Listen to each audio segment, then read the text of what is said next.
नमस्कार दोस्तों, स्वागत है आप सभी का टीसीएस पाठशाला के यूट्यूब चैनल पे। ये हम लोग का करंट अफेयर सेशन है जिसमें हम लोग एनटीपीसी के जो एग्ज़ाम दिसंबर में होने वाले हैं, सुपर टेट के और यूपीएसआई के जो एग्ज़ाम्स अपकमिंग हैं, उनसे रिलेटेड करंट अफेयर्स के बारे में पढ़ रहे हैं। और हम लोगों ने 3 लेक्चर पहले ही पढ़ रखा है जो लिस्ट में प्लेलिस्ट में दिया गया है। अगर आपने उसे नहीं देखा तो आप जा करके पहले वो लेक्चर्स देख लीजिए। वीक में हम लोग 4 दिन कम से कम ऐसे लेक्चर्स लेके आते हैं। अगर आपने चैनल को सब्सक्राइब नहीं किया है तो आप सब्सक्राइब कर लें ताकि अपडेट्स आपको मिलें, जब भी सेशन आए आप इसे मिस ना करें। तो आज का जो सेशन है जिसमें हम आपसे बात करेंगे, एक तो एजुकेशन पॉलिसी के बारे में 2020 की, और उससे रिलेटेड एक टॉपिक आपका कवर होगा जिसे सस्टेनेबल डेवलपमेंट मतलब सतत विकास बोलते हैं, और कुछ सैन्य अभ्यास हैं। इन तीनों सेक्शन से क्वेश्चन पेपर में एक आध प्रश्न तो सबसे ज़रूरी है कि आ ही जाते हैं। तो इसलिए आप बहुत ध्यान से देखिएगा, पेन एंड पेपर लेके बैठिए और जो भी आपको लगे नोट करने लायक आप उसे नोट कर लीजिए। चलिए आज सेशन 4 डे 4 स्टार्ट करते हैं। हम लोग का पहला टॉपिक है जो है एजुकेशन पॉलिसी 2020, मतलब शिक्षा जो नीति है 2020 की, उसके बारे में कुछ इम्पोर्टेंट बातें आप देखिए। जैसे पहला ही पॉइंट लिखा गया है कि यह एक ऐसी शिक्षा नीति है जो 34 इयर्स पुरानी एक शिक्षा नीति की जगह पर लाई गई है। मतलब 1986 में एक शिक्षा नीति आई थी और 1986 के बाद 2020 में एक नई शिक्षा नीति आई है। तो ये कितने सालों बाद आई है? 34 साल पुरानी शिक्षा नीति को रिप्लेस करती है। आपसे ये क्वेश्चन पूछा जा सकता है कि 2020 की शिक्षा नीति किस साल की शिक्षा नीति को रिप्लेस करती है या उसके जगह पे लाई गई है? 1986 की जो राष्ट्रीय शिक्षा नीति थी उसके स्थान पर। और ये कितने वर्षों पुरानी शिक्षा नीति है? तो 34 साल पुरानी शिक्षा नीति थी 1986 में जो आई थी, और उसी को रिप्लेस किसने किया है? 2020 की शिक्षा नीति। ठीक है। और इसका जो लक्ष्य है, देखिए हमारे यहाँ की शिक्षा का मेन प्रॉब्लम क्या है कि हम इनोवेशन पे ध्यान नहीं देते हैं, हम कहीं ना कहीं सर्वांगीण विकास पे ध्यान नहीं देते हैं। तो इसका मेन जो लक्ष्य है वो ऐसी आवश्यकताओं को पूरा करना है जो देश की ज़रूरत है। इम्पॉर्टेंट क्वेश्चन दूसरा जो बन सकता है वो ये बन सकता है कि इसका प्रारूप किसने तैयार किया? तो एक व्यक्ति हैं जिनका नाम है डॉक्टर के कस्तूरी रंगन। तो के कस्तूरी रंगन की अध्यक्षता में एक समिति गठित हुई थी, कमेटी बनी थी। उसी कमेटी ने इसको अंतिम प्रारूप दिया था। ठीक है। और ये के कस्तूरी रंगन कौन है? तो ये इसरो के पूर्व अध्यक्ष हैं। ठीक है। इसरो के बारे में जाके आप पढ़ लीजिएगा, गठन कब हुआ था। ठीक है ना। और आप ये भी देख लीजिएगा कि भारत में किस 2 जगह पर या किस अभी शायद एक थर्ड वाला भी हम लोगों ने स्टार्ट करने की बात कर दी है, कहाँ पे हमारे जो विमान जहाँ से मतलब जो मिसाइल्स होती हैं लॉन्च होती हैं, लॉन्चिंग पैड्स कहाँ कहाँ हैं। ठीक है ना। तो आप इसके बारे में पढ़ लीजिएगा, नेट पे सर्च कर लीजिएगा और इसमें कमेंट बॉक्स में मुझे बताइएगा कि कहाँ कहाँ भारत में लॉन्चिंग पैड्स बनाए गए हैं और इसरो की स्थापना कब हुई थी। आइए वापस आते हैं। इसमें एक अलग पॉइंट है जो आपको पढ़ना ज़रूरी है कि ये जो प्रोग्राम हुआ है, मतलब जो ये नई शिक्षा नीति आई है, ये एक लक्ष्य है जिसका नाम है सतत विकास लक्ष्य। सतत विकास एजेंडा में 2030 तक का लक्ष्य रखा गया है और इसके तहत कुल 17 लक्ष्य बनाए गए हैं। इनको एसडीजी गोल्स कहते हैं। एसडीजी मतलब सस्टेनेबल डेवलपमेंट गोल्स। तो सस्टेनेबल डेवलपमेंट गोल्स में 1 2 3 4 करके 17 गोल्स हैं, 17 गोल्स हैं। इसमें जो चौथा लक्ष्य है, मतलब जो 4th गोल है, उसके अंतर्गत शिक्षा का प्रावधान है। तो ये जो नई शिक्षा नीति आई है वो किसको पूरा करने के प्रयास में है? सस्टेनेबल गोल जो है, सतत विकास लक्ष्य है, उसके चौथे लक्ष्य को पूरा करने के लिए एक प्रयास है। ठीक है ना। और ये क्या प्रयास करता है सस्टेनेबल डेवलपमेंट गोल कि 2030 तक सभी के लिए समावेशी और समान शिक्षा सुनिश्चित करना, कि मतलब सबके लिए बराबर की शिक्षा मिल सके, यह सुनिश्चित करता है एसडीजी का गोल जो 4 है। एसडीजी के बारे में भी कुछ बातें आपको जाननी ज़रूरी हैं। जैसे मैंने आपसे यहाँ पे बगल में लिख रखा है कि ये जो है 2015 में अडॉप्ट किया गया था, ये सस्टेनेबल डेवलपमेंट गोल सतत विकास लक्ष्य। और इसका लक्ष्य कितने दिन तक है? 2030 तक चीज़ों को पूरा करना है। और कितने जो पॉइंट्स हैं इन्हें पूरा करना है? 17 लक्ष्य हैं। कुल 17 गोल्स हैं जिन्हें पूरा करना है और ये किस सिद्धांत पे काम करता है, ये बहुत इंपॉर्टेंट आप ध्यान रखिएगा कि ये जो सस्टेनेबल डेवलपमेंट गोल है ये किस सिद्धांत पर काम करता है। तो इसका जो प्रिंसिपल है वो ये है कि लिविंग नो वन बिहाइंड, मतलब कोई पीछे ना छूटे, ये इसकी थीम है। आप मान लीजिए living no one behind, sustainable सतत विकास का जो थीम है वो लिविंग नो वन बिहाइंड है। और कितने गोल्स हैं, 17 गोल्स हैं। कब इसे एक्सेप्ट किया गया, 2015 में एक्सेप्ट किया गया। कब तक का लक्ष्य है, 2030 तक का लक्ष्य है। और ये शिक्षा नीति किस लक्ष्य को पूरा कर रही है, तो लक्ष्य जो 4 है उसको पूरा कर रही है। आइए देखते हैं 17 गोल्स कौन कौन से हैं। तो 17 गोल्स की लिस्ट लिखी गई है, आप देख लीजिए। जैसे पहला गोल था, पहले गोल में क्या चीज़ पे फोकस किया जाएगा, पॉवर्टी पे। दूसरे पे भूखमरी पे, जीरो हंगर की बात की जाएगी, मतलब ऐसे नीतियां लाई जाएंगी जिससे क्या हो जाए कि हंगर की प्रॉब्लम खत्म हो, जो लोग भूखे सो जाते हैं, भूखे डेथ हो जाती है उनकी ना, ये खत्म हो। फिर थर्ड में गुड हेल्थ की बात करेंगे। चौथा देखिए क्वालिटी एजुकेशन, जो मैंने अभी डिस्कस किया था, तो क्वालिटी एजुकेशन के कौन सा लक्ष्य है, 4 है। ऐसे ही इसके बाद जेंडर इक्वलिटी, जो क्या कहते हैं लैंगिक समानता होती है, उसके बारे में चर्चा करेंगे। फिर वाटर एंड सैनिटेशन के बारे में, स्वच्छता पानी पर स्वच्छ पानी मिले इसके बारे में चर्चा करेंगे। फिर क्लीन एनर्जी के बारे में लगातार हम लोग प्रयास कर रहे हैं कि पेट्रोल डीजल में एथेनॉल की ब्लेंडिंग करके पोल्यूशन कम किया जाए, या हम लोग सौर संगठन को आगे बढ़ाएं और सूर्य की ऊर्जा का प्रयोग कर सकें ना, तो क्लीन एनर्जी पे हम लोग मूव करें।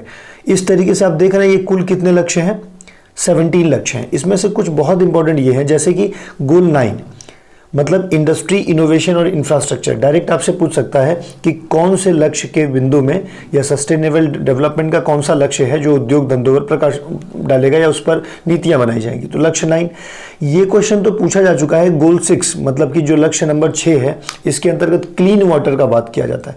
चूंकि हमारे यहाँ स्वच्छता को लेकर के एक अभियान चल रहा है और उस अभियान के तहत देखें तो इसकी चर्चा बड़ी हो जाती है। तो इस कुछ आपको पॉइंट्स हैं जो आपको नोट करके रखने हैं, ठीक है ना। ये 17 पॉइंट्स से अगर आपसे बन पाए तो 17 पॉइंट्स याद कर लीजिए, नहीं तो एटलीस्ट आपको एजुकेशन किस में है आपको ये तो याद होना ही चाहिए। नोट्स में लिख लीजिए, जब कभी भी रिवाइज करना होगा तो आपको दोबारा करंट अफेयर्स की बुक्स में नहीं जाना पड़ेगा। गोल यही है, बस आगे आगे पॉलिसीज बढ़ती रहेंगी, तो जब जो पॉलिसी आएगी जो लक्ष्य को पूरा कर रही होगी उसकी चर्चा हो जाएगी, ठीक है ना। तो इसलिए आप नोट्स जरूर बनाया करिए, बिना नोट्स के करंट अफेयर्स पढ़ने का कोई बेनिफिट नहीं होगा, ठीक है। तो नोट्स जरूर बनाया करिए और ये चीज़ें तो चेंज नहीं होनी है। तो जब जब होगा सस्टेनेबल डेवलपमेंट के गोल की बात होगी तो 17 गोल्स हैं, आपको याद रखना पड़ेगा। कब तक का लक्ष्य है, 2030 तक का लक्ष्य है, ठीक है। चलिए अगला पॉइंट है कि ये जो राष्ट्रीय शिक्षा नीति आई है इसमें कुछ ज़रूरी बातें हैं, उसको ध्यान देना है, जिनके क्वेश्चन आपसे बन सकते हैं। पहली बात कि राष्ट्रीय शिक्षा नीति में एक बड़ा चेंज हुआ कि जो हमारे यहाँ अभी तक मानव संसाधन मंत्रालय था जिसके अंतर्गत शिक्षा का प्रावधान था, मतलब मिनिस्ट्री ऑफ एचआरडी जो है, एमएचआरडी था, मानव संसाधन ह्यूमन रिसोर्स वाला जो मतलब मंत्रालय था, उसका नाम बदल करके शिक्षा मंत्रालय कर दिया गया। क्या याद रखना है कि मानव संसाधन विकास मंत्रालय का नाम बदल करके क्या रख दिया गया, शिक्षा मंत्रालय रख दिया गया है। वेट अ मोमेंट, शिक्षा मंत्रालय रख दिया गया है, ठीक है ना। दूसरी बात कि ये जो शिक्षा नीति आई है इसने एक 10+2 शिक्षा नीति को बदला है। आप देखिए 10+2 कैसे, जैसे 6 से 16 वर्ष तक के बच्चों के लिए 10 साल का उम्र था, फिर 16 से 18 साल में जो स्ट्रक्चर था शिक्षा का वो कैसा था, 10 और 2, 10 साल की पढ़ाई यहाँ पे, फिर 2 इयर्स का पढ़ाई यहाँ पे। तो 10+2 का जो स्ट्रक्चर था उसको बदल दिया गया। कैसे बदला गया है, देखिए यहाँ पे 6 to 8 मतलब 3 से लेकर 8 तक प्राइमरी एजुकेशन दिया जाएगा, फाउंडेशन।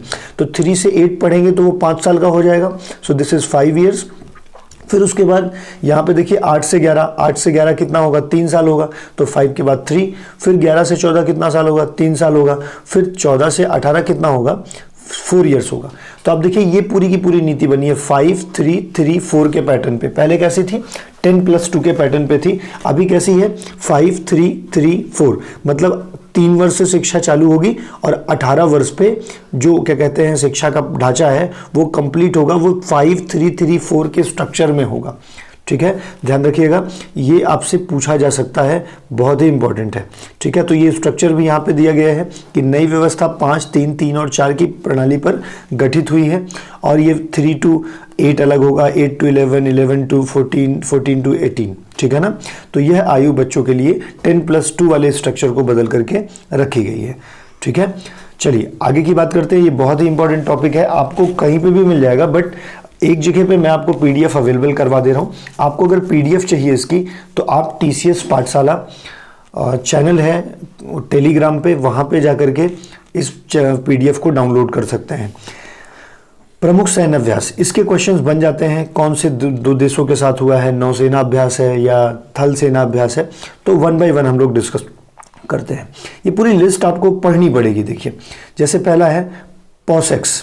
पॉसेक्स जो है वो किसके बीच होता है, भारत एवं ऑस्ट्रेलिया के बीच होता है। डेट्स नहीं याद रखनी है।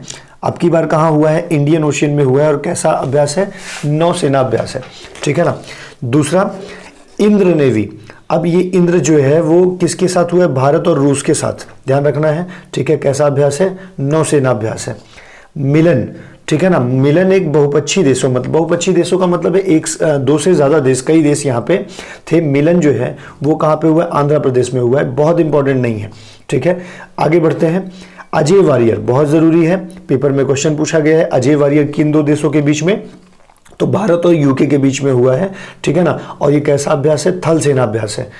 ज़्यादा फोकस आप करिए कि किन 2 देशों के बीच हुआ है। संप्रीति बहुत इंपॉर्टेंट है। ठीक है, 2020 संप्रीति। संप्रीति किसके बीच होता है, बांग्लादेश और भारत के बीच होता है। ठीक है, इस बार मेघालय में हुआ है और ये एक थल सेना अभ्यास है, बहुत इंपॉर्टेंट। जिनको टिक कर रहे हैं उसको जरूर नोट्स में रखिएगा। ठीक है ना। इंद्र अभ्यास, इंद्र जो है वो भारत और रूस के बीच होता है। ठीक है, तो ये आप यहाँ पे इंद्र नेवी भी भारत और रूस के बीच में है, और अभ्यास इंद्र जो है वो भी किसके बीच में है, भारत और रूस के बीच में है। तो आप ध्यान रखिएगा, ये लोकेशन ना भी याद रहेगा तो चलेगा, बट आपको ये याद रखना है किन 2 देशों के बीच में हुआ है। सूर्य किरण बहुत इंपॉर्टेंट है, भारत और नेपाल के बीच में। मित्र शक्ति वेरी इंपॉर्टेंट, भारत श्रीलंका। ठीक है ना, मित्र शक्ति भारत श्रीलंका। संप्रीति भारत और बांग्लादेश, देखिए टिक किया हुआ है। और हैंड इन हैंड, ये इंपॉर्टेंट है भारत और चाइना के लिए। भारत और चाइना ने एक अभ्यास किया है, ये थल सेना अभ्यास था, और उस अभ्यास का नाम क्या था, हैंड इन हैंड। ठीक है ना। हालांकि भारत और चाइना की बहुत अच्छी आजकल नहीं बन रही है, कुछ ट्रेड वॉर्स चल रहे हैं, फिर भी डिप्लोमेटिक तरीके से कहीं ना कहीं हम लोग तो टाई अप करते ही रहते हैं। तो उनके साथ जो हमारा सैन्याभ्यास हुआ है वो हैंड इन हैंड नाम से हुआ है। ठीक है ना। एक दस्तलिक, ये सैन्य अभ्यास है भारत और उज्बेकिस्तान से, बहुत इंपॉर्टेंट नहीं है, बट गो थ्रू करिए, 4-5 बार पढ़िए। ठीक है, वहाँ पे ऑप्शन में रहेगा तो मैच करेंगे। अभ्यास शक्ति, आप ये जरूर याद रखिएगा कि शक्ति सैन्य अभ्यास जो है वो भारत और फ्रांस के बीच में है। धर्म गार्जियन बहुत ही इंपॉर्टेंट, पूछा गया है, भारत और जापान के बीच में। ठीक है ना, कैसा अभ्यास है, थल सेना अभ्यास है। मैत्री भारत और जापान, देखिए अभी आपने मित्र शक्ति देखा था भारत श्रीलंका, मैत्री देखा भारत और जापान, और एक देखा था संप्रीति भारत और बांग्लादेश। ये कंफ्यूज करते हैं आपको, संप्रीति किसमें है, भारत और बांग्लादेश, और जो मित्र शक्ति है वो कहाँ है, मित्र शक्ति जो है वो भारत और श्रीलंका, ये देखिए, और जो मैत्री है वो कहाँ है, भारत और जापान। ठीक है, तो आई होप बात को समझ पा रहे होंगे। नोट्स जरूर बनाइए, लिख लीजिए। ठीक है, इट इज़ इंपॉर्टेंट, नहीं तो पीडीएफ डाउनलोड करवाइएगा और उसे अपने पास रखिएगा। उसके बाद दूसरा, उसी से आगे का पोर्शन है, एक वज्र प्रहार है, बहुत ही ज़रूरी, भारत और अमेरिका के बीच में वो सैन्य अभ्यास है, वज्र प्रहार भारत और अमेरिका। दूसरा nomadic elephant, very very very important, Bharat एवं मंगोलिया, पूछा गया है। ठीक है ना, थल सेना अभ्यास है, ना भी याद रखेंगे थल सेना जल सेना, बट चाहे तो पढ़ते रहिए बार बार में, तो मुझे लगता है कि वहाँ पे आप कर पाएंगे।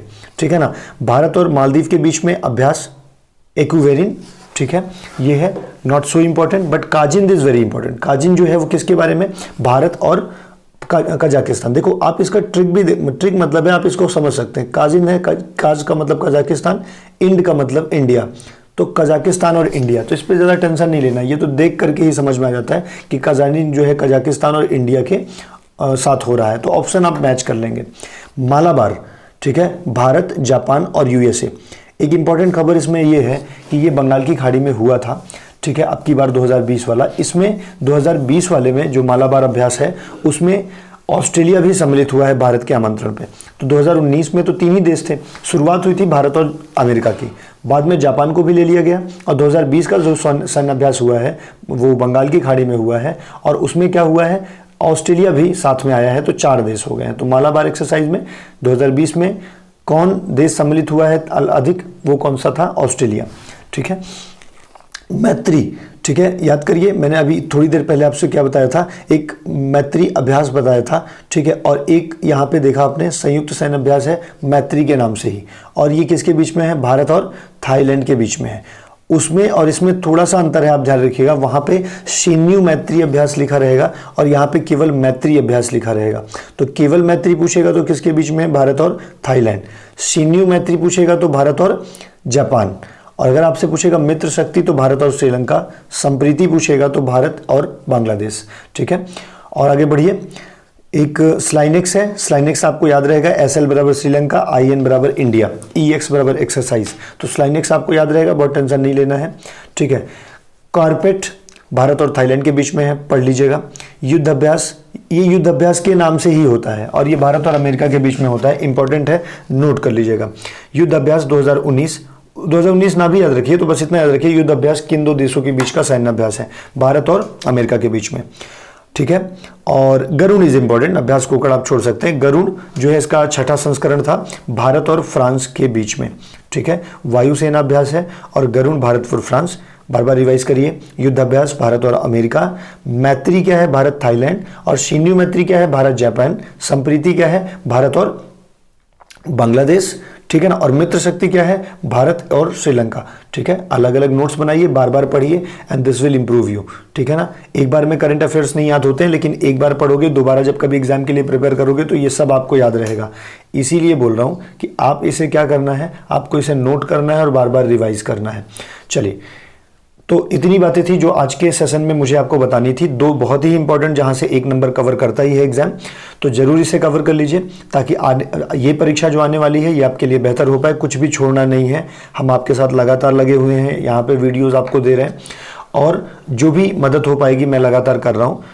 और अगर आपको ये चैनल, ये एफर्ट हम लोग का अच्छा लग रहा है तो आप इसे प्रमोट करें, अपने दोस्तों को शेयर करें, जो भी टेट सीटेट, जो भी सुपर टेट और UPSI या NTPC के एग्ज़ाम देने जा रहा हो, उसे चैनल को शेयर कर दीजिए।